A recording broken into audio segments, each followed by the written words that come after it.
हम लोग electric potential में हैं और अब निकालेंगे हम लोग पोटेंशियल एनर्जी ऑफ डायपोल। हम लोग निकालेंगे potential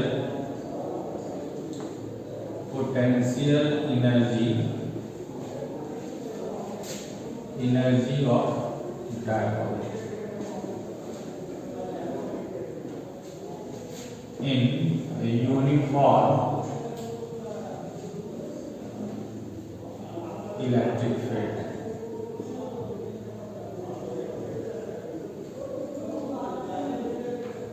In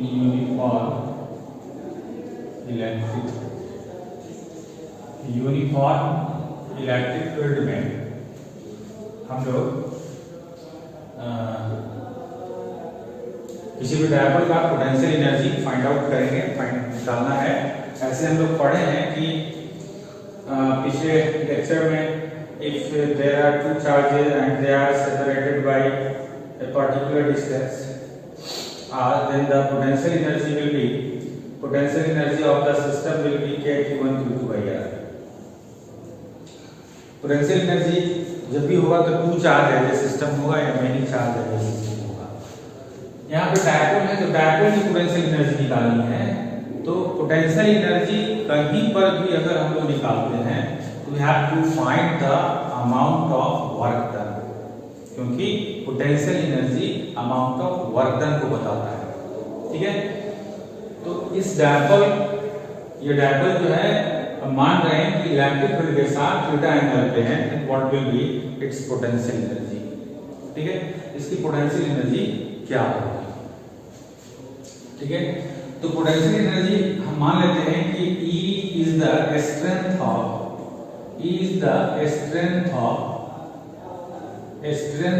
electric field. E जो है वो इलेक्ट्रिक फील्ड का स्ट्रेंथ है। ठीक है, और Q अमाउंट ऑफ चार्ज है। 2L is the length of dipole. ये डायपोल का लेंथ है। ठीक है, and P is the dipole moment. P जो है वो डायपोल मोमेंट है। ठीक है, P जो है वो डायपोल मोमेंट है। तो ये जो डायपोल है इसको हम लोग सपोज कर रहे हैं कि d थीटा एंगल से रोटेट करा रहे हैं। हम यहाँ पे मान रहे हैं कि तो d थीटा एंगल से रोटेट कराने में डायपोल को कितना अमाउंट ऑफ वर्क डन होगा, दैट इज अमाउंट ऑफ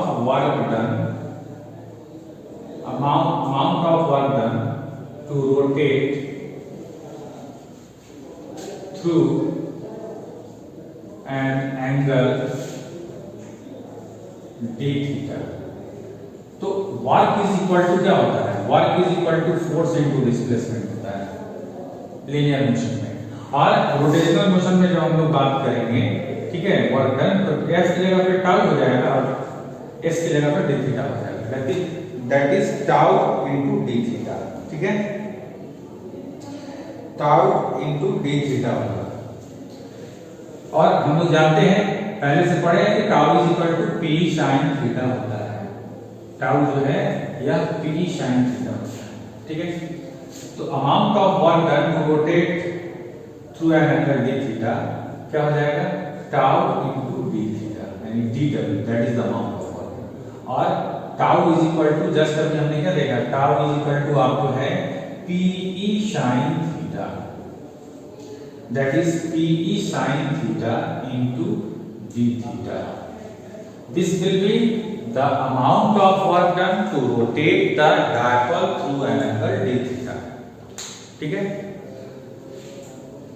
तो टोटल वर्क निकालना, यानी कि हम सपोज कर रहे हैं कि अब पहले थीटा 1 में था, अब थीटा 2 में चला गया, तो देयरफॉर टोटल वर्क अगर हमको निकालना हो, है ना, तो टोटल वर्क निकालने के लिए क्या करेंगे, तो dw इज इक्वल टू हो जाएगा integration of pe sin theta into d theta, और हम मान रहे हैं कि थीटा 1 से थीटा 2 तक है। ठीक है, हम लोग आगे बढ़ते हैं। यह अमाउंट ऑफ वर्क डन हुआ, और जो अमाउंट ऑफ वर्क डन होगा, that amount of work done is equal to the potential energy of the system. यही सिस्टम की पोटेंशियल एनर्जी होगी, that will be the potential energy of the system. That is हम लोग यहाँ पे लिख सकते हैं W is equal to P बाहर चला आएगा integration of sine theta into d theta from theta 1 to theta 2 and this the amount of work done is equal to the potential energy of the system. यही potential energy होगा, that is P और sine theta का integration minus cos theta theta 1 to theta 2, that is यह हो जाएगा P। और limit अगर हम तोड़ते हैं तो कितना हो जाएगा cos theta 1 minus cos theta 2। ठीक है, ये हमारा final potential energy of the dipole हुआ। जब किसी डायपोल को हम लोग किसी भी यूनिफॉर्म इलेक्ट्रिक फील्ड में रखते हैं, when we place the dipole inside a uniform electric field, the potential energy of the system when it moves from, when it is moved from angle theta 1 to theta 2, जब इसको theta 1 से theta 2 तक move कराया जाता है तो जो हमारा अमाउंट ऑफ वर्क डन है ना, वो P cos theta 1 minus cos theta 2। अभी अब यहाँ पे एक चीज हम लोग देखें कि जैसे है ना, जैसे ये यूनिफॉर्म इलेक्ट्रिक फील्ड है और इसमें हम डायपोल को मान रहे हैं कि यह पहले से इस पोजीशन में है, पहले से 90 डिग्री के पोजीशन में है और वहां से यह थीटा एंगल तक आया, यानी कि इसका इनिशियल पोजीशन जो है वो 90 डिग्री है और फाइनल पोजीशन थीटा है, that is u is equal to P और cos 90 minus cos theta, that is u is equal to, यानी ये 0 हो जाएगा माइनस P cos थीटा। ठीक है, यह पॉजिटिव हो सकता है या नेगेटिव जो है या पॉजिटिव भी हो सकता है, u is equal to minus P cos theta. ये जो पोटेंशियल एनर्जी है, यहाँ हमने सपोज किया कि यह जो डायपोल है यह इलेक्ट्रिक फील्ड से नॉर्मली प्लेस किया गया है। यह जो इलेक्ट्रिक फील्ड है इसके परपेंडिकुलर डायरेक्शन में डायपोल को रखा गया है। तो डायपोल को हम नहीं लाएंगे यहाँ से यहाँ, ये खुद आएगा, सिस्टम खुद आएगा, work done by the system होगा। यह work done by the system जब होता है तो पोटेंशियल एनर्जी उसकी डिक्रीज करती है, work done on the system होता है तो पोटेंशियल एनर्जी इंक्रीज करती है। ठीक है, तो ये डायपोल खुद चलाएगा क्योंकि इनिशियल पोजीशन हम 90 डिग्री माने हैं, फाइनल पोजीशन थीटा माने हैं, that's why the potential energy will be negative here. अगर हम मानते हैं उसको कि थीटा से हम 90 ले जा रहे हैं, थीटा से 90 ले जा रहे हैं, हम ले जा रहे हैं, सिस्टम खुद नहीं आ रहा है, तो हमारा इनिशियल होता थीटा और फाइनल होता 90 degree, and then we will find the potential energy. ठीक है, तो हम लोग पोटेंशियल एनर्जी निकालेंगे। अब सवाल है कि यह जो सिस्टम है ना, यह थीटा एंगल 0 डिग्री होगा तो इसकी पोटेंशियल एनर्जी है ना, the potential energy of any, the potential, यहाँ पर थीटा को 0 करके आप वैल्यू निकाल सकते हो, थीटा को 90 करके वैल्यू निकाल सकते हो, थीटा को 180 करके वैल्यू निकाल सकते हो। ठीक है, अब चलते हैं हम लोग आगे, इसी पर प्रॉब्लम हम लोग देखते हैं, है ना, कि प्रॉब्लम क्या बन सकता है पोटेंशियल एनर्जी से रिलेटेड। ठीक है ना, एक पोटेंशियल एनर्जी और दूसरा पोटेंशियल ग्रेडियंट। पोटेंशियल ग्रेडियंट से प्रॉब्लम हम लोगों के सामने खड़ा क्या हो सकता है, क्योंकि हमने कई बार आपको बताया है कि how much you read is no matter, how much question can be solved is matter. आप कितना क्वेश्चन का आंसर देते हो वो मायने रखता है।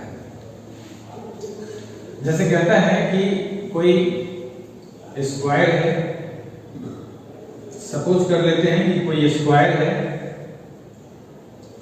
और इस स्क्वायर के 4 वर्टिसेस पे मान लिया प्लस क्यू, या आप मान लो प्रोटॉन है ना, प्रोटॉन है।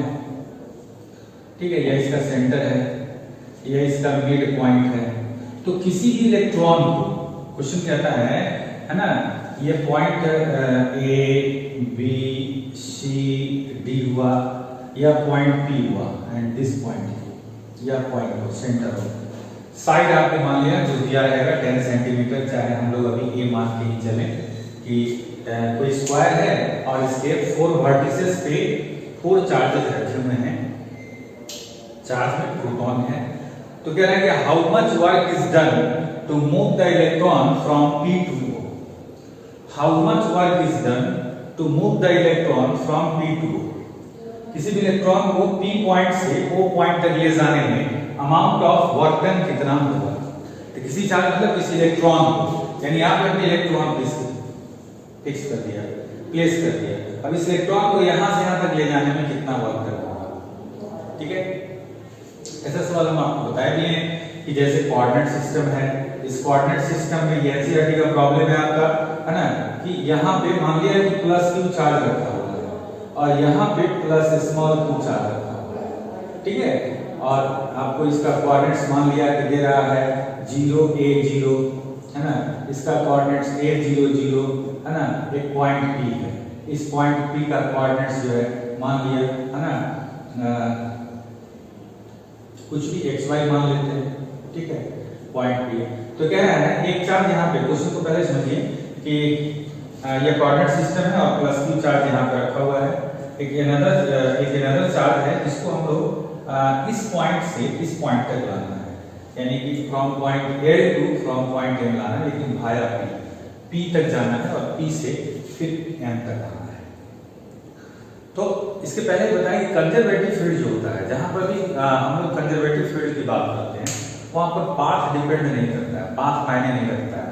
हम यहां से पूरी दुनिया घूम करके यहां चले जाएंगे तो वर्क डन हमारा क्या होगा, या हम यहां से इस रास्ते से आएंगे तो वर्क डन सेम होगा इन ऑल द सिचुएशन, या हम डायरेक्ट आए वर्क डन सेम होगा, क्योंकि कंजर्वेटिव फोर्स जो है, कंजर्वेटिव फील्ड जो है वो पाथ पे डिपेंड नहीं करता है, किस पे डिपेंड करता है, इनिशियल और फाइनल पोजीशन पे।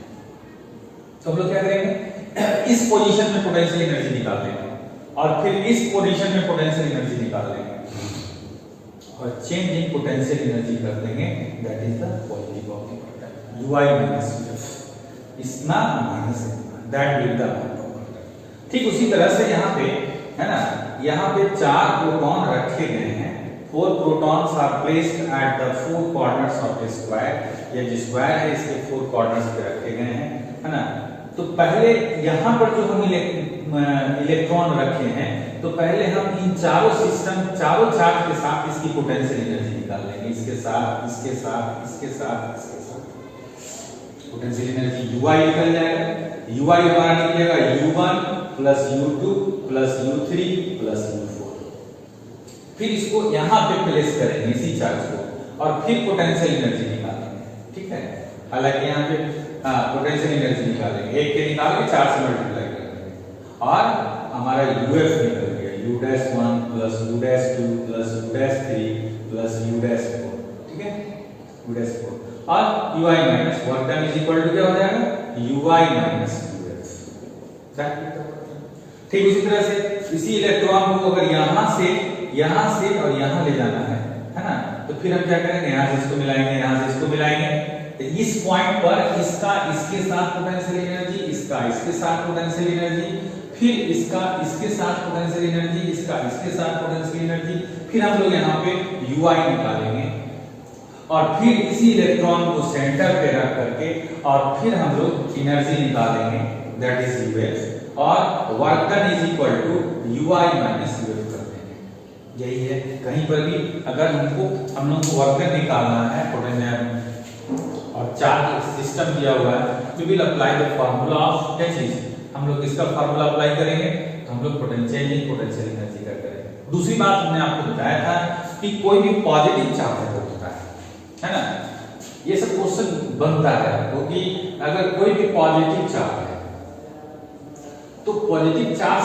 से जैसे जैसे दूर जाएंगे, है ना, वैसे वैसे पोटेंशियल डिक्रीजिंग ऑर्डर में होगा, यानी इलेक्ट्रिक फील्ड का डायरेक्शन ये होगा, यानी कि the potential due to positive charge decreases along the direction of electric field. Electric field के डायरेक्शन में, है ना, जो पोटेंशियल है वो डिक्रीज करता है।